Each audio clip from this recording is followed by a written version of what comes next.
होता है उसके मूल पे पहुंचो। व्यर्थ का चिंतन, ओवर थिंकिंग, खास बात समझ। जब हमारे मन को कोई रास्ता नहीं मिल रहा है तो कभी दाएं कभी बाएं, कभी नेगेटिव कभी पॉजिटिव, वो सोचते सोचते सोचते सोचते अब शक्ति तो क्षीण ही हो रही, बढ़ रही नहीं, क्योंकि जगत का जो इतना चिंतन है ये शक्ति का ह्रास करता है और भगवान का चिंतन शक्ति को बढ़ाता है। तो अब भगवत चिंतन तो हो नहीं रहा, अब जागतिक चिंतन हो रहा है, शक्ति क्षीण होती चली जाती है और वो निर्णय करने की शक्ति खो बैठता है। अब वो डिप्रेशन में, भय, चिंता, उद्वेग, ये कैसे हुआ? पापाचरण। उसका मूल है मनमानी पापाचरण। ऐसी स्थिति आती है कि हमें सत्य और कर्तव्य में से किसी एक को चुनना पड़ता है, तो क्या करना चाहिए? या तो असत्य कौन सा कर्तव्य हो? कर्तव्य भी असत्य होता है। कभी कभी कुछ ऐसा करना पड़ता है कि हमें पता है कि वो सत्य नहीं है लेकिन वो करना पड़ रहा है। ऐसा कौन सा कर्तव्य हो सकता है? बड़े हैं या कोई है कुछ करने के लिए बोल रहे हैं, हमें पता है कि वो है गलत लेकिन करना पड़ता है। वैसे ठीक आपकी तरह एक ऑफिसर यहाँ बोला था और दहाड़ के बोला था, तुमका सस्पेंड कर दिए जाओगे, बोले 3 बार हो चुके हैं।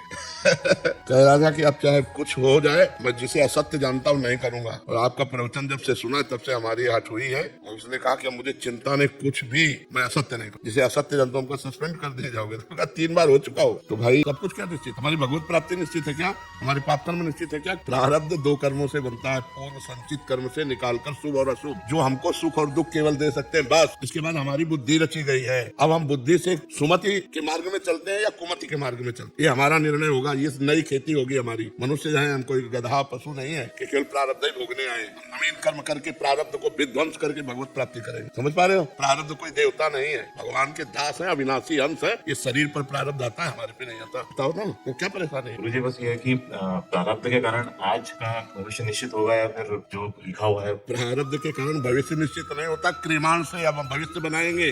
क्रियमाण माने नया कर्म। हाँ, प्रारब्ध। अब जैसे हम भजन मार्ग में चल रहे हैं, अब हमारे प्रारब्ध ने लात मारी, गिराया 35 वर्ष की अवस्था से किडनी फेल। आओ तुम हमारा क्या कर लोगे? अविनाशी के बच्चा है, अविनाशी के बच्चा है, तू विनाश शरीर का कर सकता है, मेरा नहीं। राधा राधा राधा अभ्यास किया, राधा राधा राधा। कोई बिरला ही बोलेगा ना, राम जी के बिना, श्री जी के बिना। बात प्रारब्ध कोई हुआ नहीं। हमने कहा सब जन्मों से भटकते रहे, इस जन्म में अवसर दिया, अपने स्वामी से मिले, हम उनके अंश हैं, हमारे अंशी हैं, वही हमारे सब कुछ है। हम भूल गए थे। जब आज गुरु जी ने बताया, पता चला, तब उत्साह हो कि शरीर को छोड़कर अपने आए मिले परिवर्तन कर सकते। अगर आपको यह वीडियो अच्छी लगी है तो वीडियो को लाइक करें, कमेंट करें और चैनल को सब्सक्राइब जरूर करें। और मैं आपको मिलता हूं कल एक और नए वीडियो के साथ। राधे राधे।